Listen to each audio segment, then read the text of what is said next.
Speaking of which, we got Fight Night, 5 million from the Apex coming up. Fun main event going on in this one. Dana saying not in the cards for crowds at Fight Nights. They're going to stay cozy at the Apex for the rest of the year, which is good.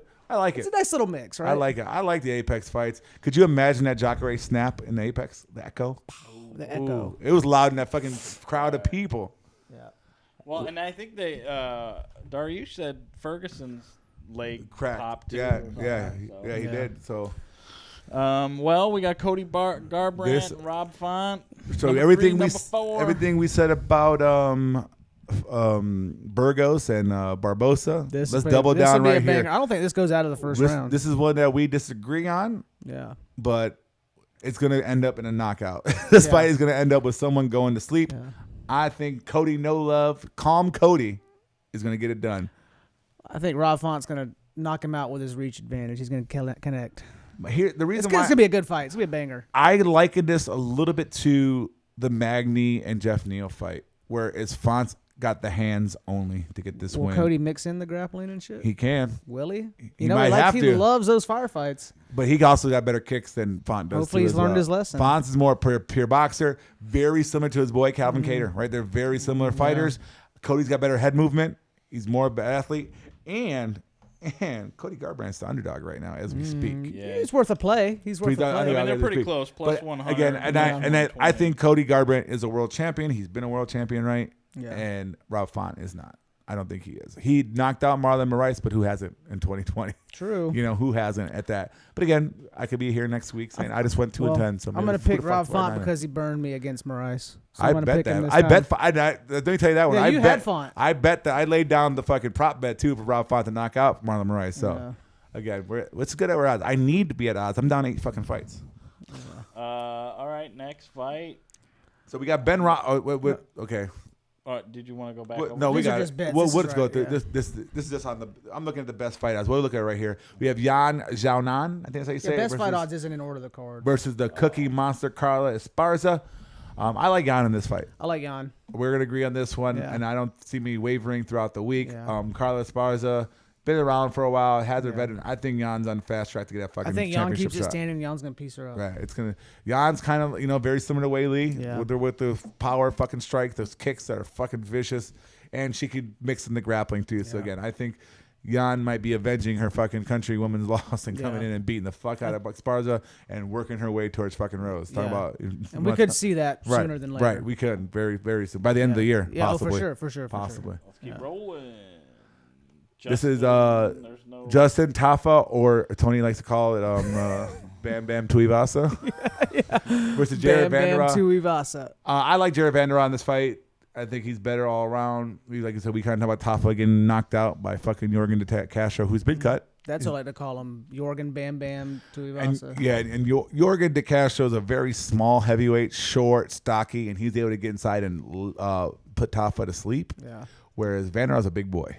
You picked You like Jared Vanderrock. Yeah, I do. Last time. I don't know. I'm going with Tafa. Spivak's a way better fighter than Justin Tafa. I'm going to go Tafa. Are we putting Survey Spivak and Justin Tafa in the same conversation? No, we're not, but I just don't. I'm not that high on Jared Vanderrock or whatever. I think Vanderrock wins this fight by knockout. It's going to end in a knockout. He don't win this one. He's Tafa's a favorite at -2. Right. And Jared's 160. I like Jared Vanderrock in this fight. Yeah, I'm going to take Justin Tafa. Let's keep it rolling. Another fun one. All right, so here. there's a last-minute replacement here, right? Yeah. So, Danielle Wolf, the featherweight contender series winner, her first fight was going to be against Felicia Spencer because there's just no fighters in this division. She withdraws for whatever reason, and now we have Norma Dumont Viana. Isn't Norma Dumont the one who can't make weight to save her life? I think so.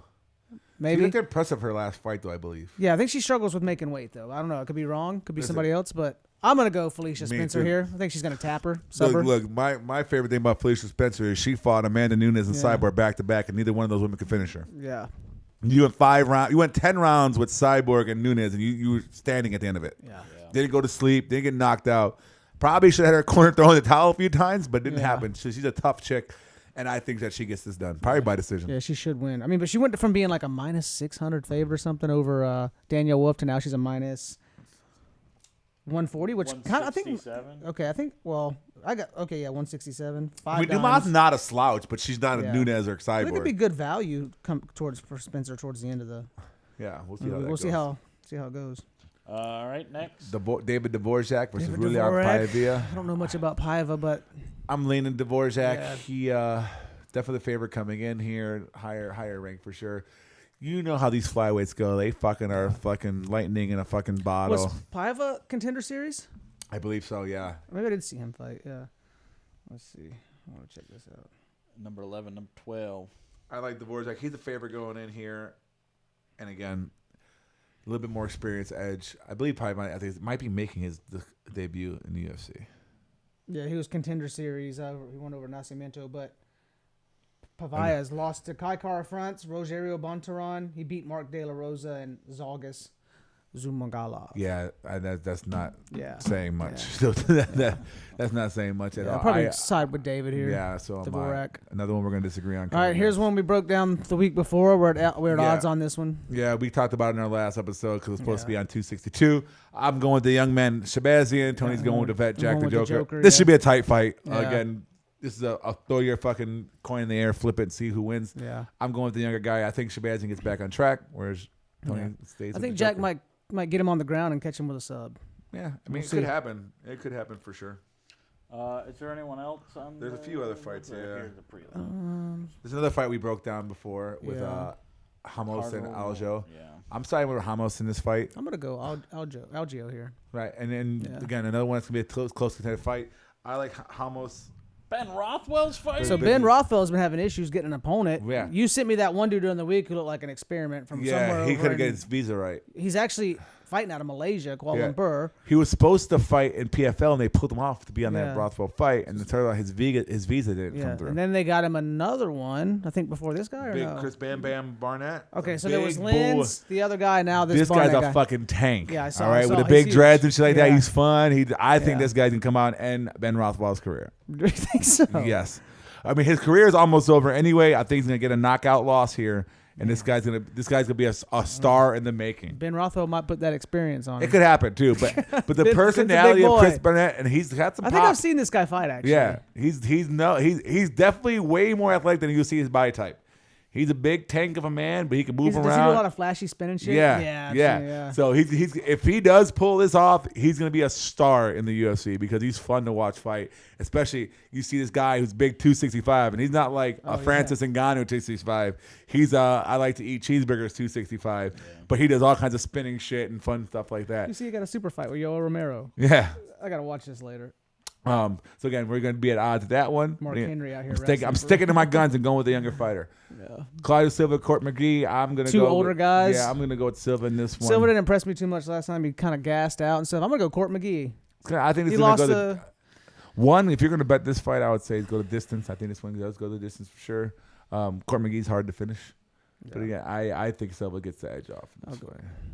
Bruno Silva beats Victor Rodriguez. Victor Rodriguez, he's on the Alaskan circuit, is he not? Yeah. We broke him down. There's a reason. Time previous. Silva's like a minus 400 favorite. I'm going Bruno Silva should win I'm going both Silvas. Bulldog. It's a Silva party for me. And then we got Koulibaly, who screwed up my DraftKings lineups one time, drawing one of our draws on our records. Who would he? Charles Jordan. So Koulibaly versus Shah Ilan. Not much. Obviously, there's no picture for this guy on Ilan. Koulibaly's a big favorite, and I doubt I'm going to see anything on tape. Yeah. Going the distance with Jordan is a fucking shows you got some skill, you got some power, you got some toughness for sure. Because Jordan could throw down. Mm-hmm. Ask Marcelo Rose' face after that fight they had. Yeah. I'm going to roll with Koulibaly in this fight. We got Yancey Meteoros versus Damier Hodzovic. I think Hodzovic has my favorite line in the UFC of all time, where old boy finishes him and tells him he wants to keep fighting. Hodzovic goes, well, why'd you finish me? Why can't we just keep fighting? Then why'd you tap me, bro? This will be another pick'em style fight. Very close line. Yeah, it's a close fight. I like Hodzovic in it. I'm going to go Yancey here. All right. Yancey had a funny story recently, right? He said USADA showed up while he was... Alves and... who was it? Oh, wait. Rafael Alves and Damier Ismagulov. Well, we got to talk about USADA showing up at Yancey's house while he's banging his girlfriend on the couch, wanting to get a sample test. Hey, USADA comes, baby. So hopefully that shit's sorted out. Give him some kind of I was like, I'll give you a sample. I'll give you a sample right now. I don't know really much about either of these two fights. I'm kind of leaning to Ismagulov. Yeah, I'm going to go with Ismagulov. I think he's a heavy favorite. Yeah. Yeah, I think he's the biggest favorite on the card, minus 525. That's kind of why I'm leaning his way, the fact that it's that big. I'm not going to bet this fight because I don't want to pay any price that much. But again, I'm going with that. And then lastly, I like Stephanie Edgar. Very low-level women's fight here. Yeah. Yes, I think I'll take Stephanie Edgar. Is a high-class judo. She trained with Rousey. She beat Rousey in a judo match. And she debuted. Was it against Tracy Cortez? Yeah, it was a tough debut fight. In UFC. She didn't look terrible. She lost the fight. She lost by decision. Actually, she was one of my underdog picks when she did debut. So I think she does get this win here over Alpar. I think that's kind of like they're giving her a bow and they give her a win. I'll go with Edgar. Yeah, too. Very, very good judoku. I think I see some fucking Kasagatami going out of this fight. Maybe we're going hip tosses. We're going to Conejo territory. She almost had it a few times against Cortez, if I remember correctly. She did, against that fence. But I'm going to Edgar.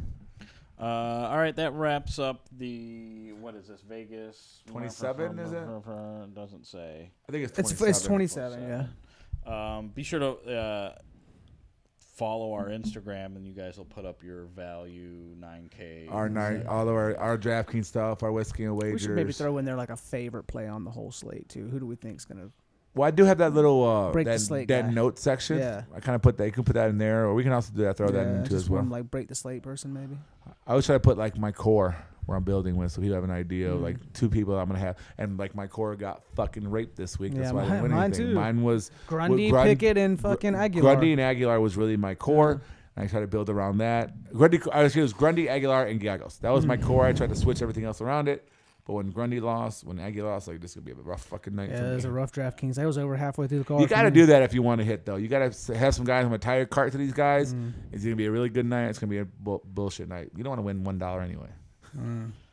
All right, let's move on to this week in MMA. What do we got? Fight announcement. Fun fights. A lot of fun fights being announced the last couple of days.